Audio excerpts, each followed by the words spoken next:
দেখতে দেখতে রমজানও শেষ হয়ে গেল, ঈদও কাটিয়ে ফেললাম। আর গ্রামে বেরিয়ে এসে ঈদের ছুটিতে ঢাকাও চলে আসছি। কিন্তু আমি রমজানের শেষ ইফতারির ভিডিও আর যাওয়ার বাড়িতে যে ছুটিতে গিয়েছিলাম ঈদ করার জন্য, সেই ভিডিওগুলো কিন্তু আপনাদের সাথে কিছুই শেয়ার করতে পারিনি। তো ইনশাআল্লাহ এখন থেকে কন্টিনিউ বাড়িতে যে ভিডিওগুলো করেছিলাম সব কিছু আপনাদের সাথে একটু একটু করে আমি করে রেখেছি। যতটুকু সম্ভব চেষ্টা করব শেয়ার করার জন্য। তো হ্যালো এভরিওয়ান, আসসালামু আলাইকুম। আশা করি সবাই ভালো আছেন। আলহামদুলিল্লাহ আমিও ভালো আছি।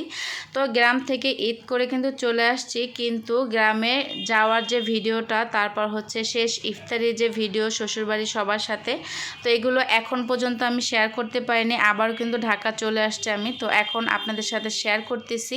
তো আমাদের হচ্ছে গিয়ে সকাল 7:30টায় টিকিট গাড়ি ছিল। তো আপনাদের ভাইয়া আমরা গিয়েছিলাম হচ্ছে 28 রোজায়, আর আপনাদের ভাইয়া 29 রোজায় একদিন পরে গিয়েছিল, কারণ তখনও তার কেনাকাটা হয়নি, এই জন্য আমাদের সাথে যেতে পারেনি। তো এখানে হচ্ছে গিয়ে আমাদের সে গাড়িতে উঠে দিছিল। আর টিকিট পাওয়াটা তো খুবই কষ্টকর, অনেক কষ্ট করে 2টা টিকিট পাওয়া গেছে। তারপর হচ্ছে আমরা আর কি মা ছেলে 3জন চলে গেছিলাম।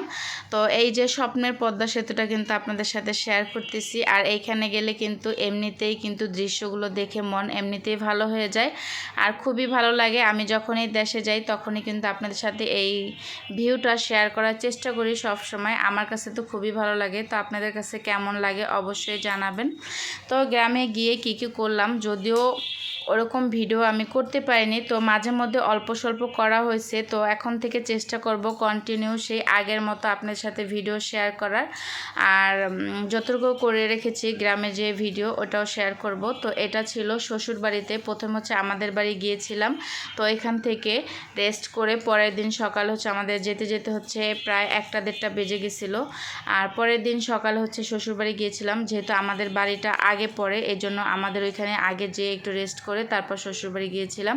তো এখানে ছিল ঈদের টুকিটাকি বাজার নিয়ে এসেছিলো। আপনাদের ভাইয়াও কিন্তু তখন চলে গেছিলো। আপনাদের ভাইয়াই বাজারগুলো করেছে ঈদের দিনের জন্য আর কি, মূলত আর কি শেষ রোজা যেদিনকে, ওই দিন হচ্ছে করানো হয়েছিল। তো এখানে আমি আর আমার শাশুড়ি সব বাজারগুলো বের করতেছিলাম। শুধু ঈদের দিন যা যা রান্না করব ওই বাজারগুলোই করা হয়েছিল। তো আরও বাজার নিয়ে আসছিল, তো ওইটা আমি যদিও সময় পাই না, যেহেতু সবার সাথে অনেক সময় কাটানো হয়েছে, ভালো একটা মুহূর্ত বা অত ইয়েও ছিল না যে ভিডিও করব, খেয়ালও ছিল না। কাজ বাজ নিয়ে সবাই সবার মতো ব্যস্ত ছিলাম।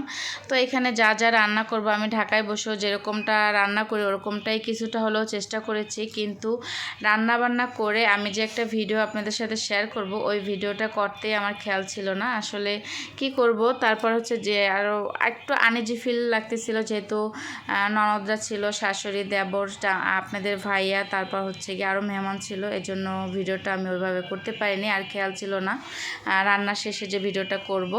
তো এখানে হচ্ছে গিয়ে গরুর গোশ নিয়ে আসছিল, তারপর হচ্ছে পোলাও চাল, মুগ ডাল, চিনি, তারপর সেমাই 2-3 পদের, তারপর হচ্ছে গিয়ে কিচমিচ, বাদাম, তারপর বড় বড় সাইজের 2টা মুরগি, আর কি যা যা আর কি ঈদের দিন রান্না করব ওই অনুযায়ী লিস্ট করা হয়েছে, ওই অনুযায়ী বাজার নিয়ে আসছিল। তো এটা ছিল হচ্ছে শেষ ইফতারি সবার সাথে, শ্বশুর বাড়ির ননদের ছেলে, শাশুড়ি, দেবর, আপনাদের ভাইয়া, ননদের বাচ্চারা সবাই মিলে আর কি একসাথে ইফতারি করলাম, লাস্ট ইফতার। তো এখানে অনেক কিছু আয়োজন করেছিলাম। তো এখানে আমি যেহেতু ইফতারিগুলো বানাইছি, এখানে চিকেন ফ্রাই করেছিলাম, বাঙ্গি, তরমুজ, শরবত, পেঁয়াজু, ছোলা, তারপর বেগুনি, আলুর চপ, আরও অনেক কিছু, খেজুর।